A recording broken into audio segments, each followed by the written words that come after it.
എനിക്കത് അമ്പിളിച്ചേട്ടനും വേണുചേട്ടനുമാണ് ഈ രൂപത്തിൻ്റെ കാര്യത്തിൽ, മേക്കപ്പിൻ്റെ അപ്പിയറൻസിൻ്റെ കാര്യത്തിലൊക്കെ, കോസ്റ്റ്യൂമിൻ്റെ കാര്യത്തിലൊക്കെ വളരെ പ്രിസൈസ്ഡ് ആയിട്ടുള്ള തീരുമാനങ്ങൾ അതിനുവേണ്ടി ശ്രമിക്കുന്നത്. വേണുചേട്ടനെ ഞാൻ പറയില്ല, എൻ്റെ എല്ലാ സിനിമകളിലും വേണുചേട്ടൻ ഒരു ആക്ടർ എന്ന നിലയ്ക്ക് അപ്പുറത്തേക്ക് നമ്മുടെ കൂടെ നിന്നിട്ട് അതിനെ നന്നാക്കാൻ ശ്രമിക്കുന്ന ഒരാളും കൂടിയാണ്. വെറുതെ അഭിനയിച്ചിട്ട് മാറിയിരിക്കുന്ന ആളല്ല. അല്ലെങ്കിൽ അതിൻ്റെ ഡിസ്കഷൻ സ്റ്റേജിലൊക്കെ ഇപ്പോൾ ഇഷ്ടമെന്ന് പറയുന്ന സിനിമ ചെയ്യുമ്പോൾ വേണുചേട്ടൻ ഞാൻ ഈ കഥയൊന്ന് ഫോണിൽ കൂടെയൊക്കെ പറഞ്ഞപ്പോൾ വേണുചേട്ടൻ ഇത് കൊള്ളാമല്ലോ പരിപാടി. അപ്പോൾ പറഞ്ഞ് നിങ്ങൾ എവിടെയാണെന്ന് ചോദിച്ചു. ഞാൻ പറഞ്ഞു ഞാൻ തൃശ്ശൂർ ഇരിക്കുകയാണ്. ഞാൻ 2-3 ദിവസം ഫ്രീ ആണ്, ഞാൻ അങ്ങോട്ട് വരാമെന്ന് പറഞ്ഞു. ഈ വേണുചേട്ടൻ്റെ ഈ ഒരു പറയുമ്പോൾ എനിക്കൊരു രസമുള്ള സീൻ ഇയാൾ ആദ്യം കാണിക്കുന്ന സീൻ ഉണ്ടല്ലോ, ഈ പറഞ്ഞ രാജീവ് വെള്ളം അടിച്ച് ജീപ്പ് ഓടിച്ച് വരുമ്പോൾ പുള്ളിയെ വഴി നടന്നു പോകുമ്പോൾ ഒളിച്ചിരുന്ന് നമുക്കറിയാച്ചാന്ന് വിളിക്കുമ്പോൾ പുള്ളിയുടെ റിയാക്ഷൻസ് കാര്യങ്ങളൊക്കെ, ഈ വേണുചേട്ടനുള്ള ഫീഡിങ് ശരിക്കും എങ്ങനെയാണ്? പുള്ളിയോട് എനിക്ക് ചോദിക്കാൻ പറ്റില്ല. അപ്പോൾ ഞാനത് സാറിനെ കാണുമ്പോൾ ചോദിക്കുന്നത് ചോദിച്ചാൽ അതായിരുന്നു, ഈ ഒരു മദ്യപിച്ച് നടക്കുന്ന ഒരാൾ, അയാൾക്ക് ഈ പറഞ്ഞ അയാളുടെ എഡ്യൂക്കേഷൻ ലെവൽ ഇതായിരിക്കാം, ഫാമിലി ബാക്ക്ഗ്രൗണ്ട് ഇതായിരിക്കാം, ഇയാളുടെ മൂവ്മെൻറ്റ്സ് ഇതായിരിക്കാം, അയാളുടെ പ്രായമൊക്കെ അതിനെ എഫക്റ്റ് ചെയ്യുന്നതായിരിക്കാം.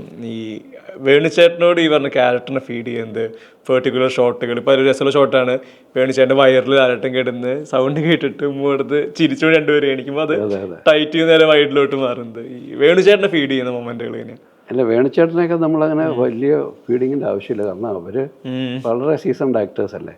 കഥ കേൾക്കുമ്പോൾ തന്നെ അവർക്കറിയാം ഇതെന്താണ് അവരെന്നുള്ളത്. പിന്നെ അവരുടെ ഭാഗത്ത് നിന്ന് ചില ഇംപ്രവൈസേഷൻസൊക്കെ, സജഷൻസ്, പ്രത്യേകിച്ചും അപ്പിയറൻസ്, കോസ്റ്റ്യൂം അല്ലെങ്കിൽ മേക്കപ്പ്, ഈ കാര്യങ്ങളിലൊക്കെ അവർ വളരെ ശ്രദ്ധാപൂർവ്വം തന്നെയാണ് നമ്മളടുത്ത് വന്നിട്ട് അവർ ചില മാറ്റങ്ങൾ, അവർ ആ ക്യാരക്ടറിന് ചെയ്യേണ്ട രൂപമാറ്റങ്ങളെക്കുറിച്ചൊക്കെ അവർ കോൺഷ്യസ് ആയിട്ട് തന്നെ നമ്മളുമായിട്ട് ഡിസ്കസ് ചെയ്തിട്ട് നമ്മളും കൂടെ അപ്രൂവ് ചെയ്തിട്ടാണ് അങ്ങനെ ചെയ്യുന്നത്. എല്ലാ ക്യാരക്ടേഴ്സ് വേണുചേട്ടനും ആ കാര്യത്തിൽ എനിക്കത് അമ്പിളിച്ചേട്ടനും വേണുചേട്ടനുമാണ് ഈ രൂപത്തിൻ്റെ കാര്യത്തിൽ, മേക്കപ്പിൻ്റെ അപ്പിയറൻസിൻ്റെ കാര്യത്തിലൊക്കെ, കോസ്റ്റ്യൂമിൻ്റെ കാര്യത്തിലൊക്കെ വളരെ പ്രിസൈസ്ഡ് ആയിട്ടുള്ള തീരുമാനങ്ങൾ അതിനുവേണ്ടി ശ്രമിക്കുന്നത്.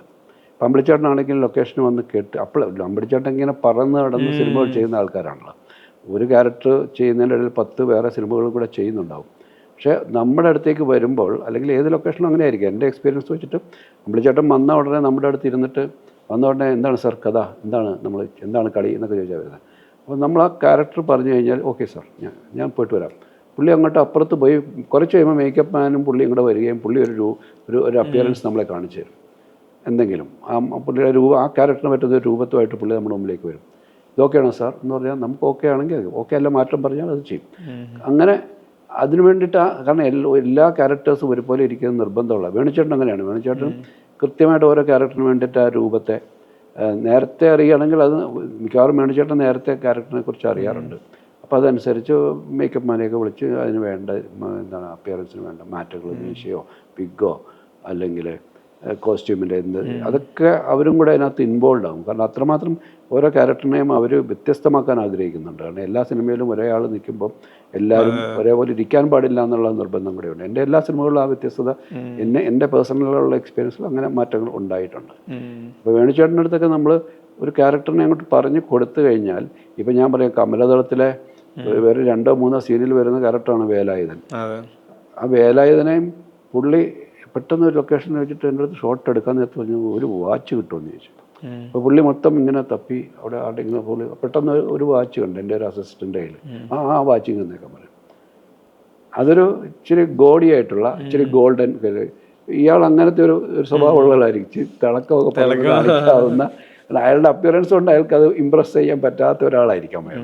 അയാൾക്ക് ഈ കലയെക്കുറിച്ച് അറിയത്തില്ല, കഥകളിയോ ഡാൻസോ ഒന്നുമില്ല, കലയോട്ട് ഒരു ബന്ധമില്ലാത്ത ഒരാൾ ആ സ്ഥാനത്ത് ഒരു സർക്കാർ ഉദ്യോഗസ്ഥരായിട്ട് ഇരിക്കുന്ന ആളെന്ന നിലയിൽ അയാൾക്ക് ആൾക്കാരുടെ മുമ്പിൽ ഇത്തരം ചില പ്രകടനങ്ങളേ ഉള്ളൂ, രൂപത്തിലല്ല വേഷത്തിലോ എന്തെങ്കിലുമൊക്കെ.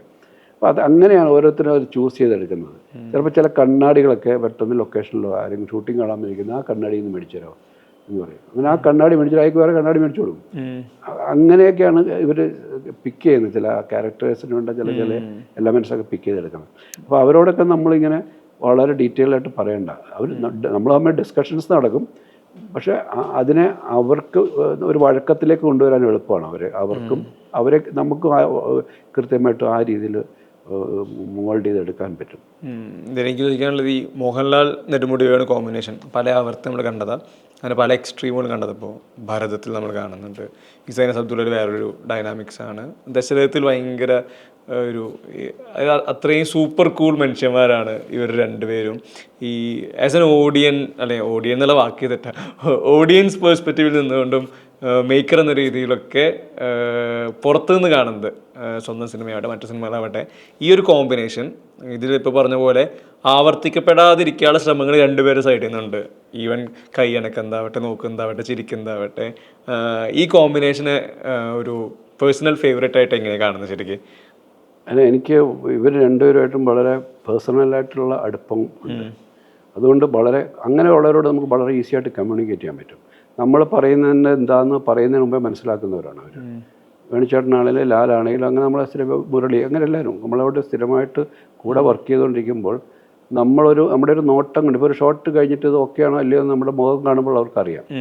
അപ്പോൾ അതിനകത്ത് എന്തായിരുന്നു കറക്ഷൻ ഉണ്ടോ എന്നൊക്കെ ചോദിച്ചാൽ നമ്മളപ്പോൾ അത് പറഞ്ഞാൽ അത് മാറും വളരെ പെട്ടെന്ന്. അതുകൊണ്ട് ഇവരുമായിട്ട് ചെയ്യുന്ന ഏറ്റവും കംഫർട്ട് വേണിച്ചേട്ടനെ ഞാൻ പറയില്ല, എൻ്റെ എല്ലാ സിനിമകളിലും വേണിച്ചേട്ടൻ ഒരു ആക്ടർ എന്ന നിലയ്ക്ക് അപ്പുറത്തേക്ക് നമ്മുടെ കൂടെ നിന്നിട്ട് അതിനെ നന്നാക്കാൻ ശ്രമിക്കുന്ന ഒരാളും കൂടിയാണ്. വെറുതെ അഭിനയിച്ചിട്ട് മാറിയിരിക്കുന്ന ആളല്ല.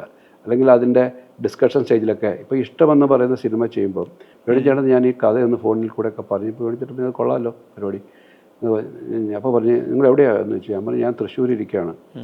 ഞാൻ 2-3 ദിവസം ഫ്രീ ആണ്, ഞാൻ അങ്ങോട്ട് വരാമെന്ന് പറഞ്ഞു. പുള്ളി അങ്ങനെ തൃശ്ശൂർ വന്ന് എൻ്റെ കൂടെ ഇരുന്നിട്ട് അതിൻ്റെ ഡിസ്കഷൻ, അതിൻ്റെ സീനുകൾ അല്ലെങ്കിൽ അതിൻ്റെ ആ ക്യാരക്ടറിനെയൊക്കെ പുള്ളിയുടെ മാത്രമല്ല ടോട്ടൽ ആ സിനിമയിലേക്കുണ്ടാകാവുന്ന കൂടുതൽ രസനീയമാക്കാൻ പറ്റുന്ന രീതിയിലുള്ള 3-4 ദിവസം അവിടെ താമസിച്ചിട്ട് അതിൻ്റെ കൂടെ ഇരിക്കുകയൊക്കെ ചെയ്തു. അപ്പോൾ അവരൊക്കെ അത്രമാത്രം ഇൻവോൾവ് ആണ് അവർ ചെയ്യുന്ന ഓരോ ക്യാരക്ടറിനെയും. കാരണം അവർക്കറിയാം ആരുടെ കൂടെയാണ് ചെയ്യുന്നത്, ഇതിൻ്റെ ഒരു റിസൾട്ട് എന്താണ് ആകാൻ പോകുന്നത്, ഇതിനൊക്കെ പറ്റി അവർക്ക് വലിയ ഒരു എന്താണ് താല്പര്യം ഉണ്ടാകുന്ന പ്രോജക്റ്റുകളിൽ അവർ വലിയ താല്പര്യപൂർവ്വം ഇടപെടാറുണ്ട്. ഇടപെടുകയെന്ന് വെച്ചാൽ അത് നന്നാക്കാനുള്ള ശ്രമങ്ങളിൽ കൂടെ നിൽക്കാറുണ്ട്. അപ്പോൾ അത് ലാലും വേണിച്ചേട്ടനുമായിട്ടുള്ള കോമ്പിനേഷൻ എപ്പോഴും എനിക്ക് എൻ്റെ ഈ പറയുന്ന പോലെ അബ്ദുള്ളയിലായാലും പിന്നെ ഭാരതത്തിലായാലും ഇപ്പം ഈ സിനിമയിലായാലും ഒക്കെയാണ്. ഈവൻ ഇപ്പം ധനം എന്ന സിനിമയിൽ വേണിച്ചേട്ടൻ ചെയ്തത് ഒരു ചെറിയ ക്യാരക്ടറാണ്. ഒരു ഭയങ്കര വഷളനായ പോലീസുകാരനാണ്, വൃത്തികെട്ടവൻ. നമുക്ക് കണ്ട അയാളോട് ദേഷ്യം തോന്നിക്കാണ്.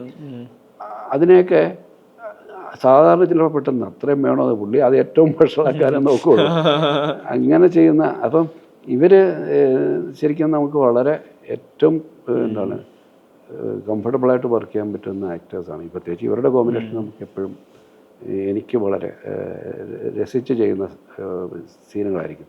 ദശരഥത്തിലേക്കും ഒക്കെ കഴിഞ്ഞാൽ ഞാൻ സതയത്തിലേക്ക് ചെല്ലുമ്പോൾ വേറെ ലെവലിലാണ്. അവിടെയും ഇവർ തമ്മിലൊരു റാപ്പുണ്ട്. ഈ അച്ഛനും സത്യനാഥനും തമ്മിൽ വേറൊരു ബന്ധമുണ്ട്, ചൈൽഡ്ഹുഡായിട്ടുള്ളൊരു ബന്ധമുണ്ട്. അപ്പം ഇതെല്ലാം എന്താണ് ഈ 2 ക്യാരക്ടേഴ്സ്, ഈ 2 ആക്ടേഴ്സ് വളരെ എന്താണ് ഒരു പലതരത്തിലുള്ള റിലേഷൻഷിപ്പിനെ എൻ്റെ സിനിമകളിൽ തന്നെ അവർ ചെയ്തിട്ടുണ്ട്.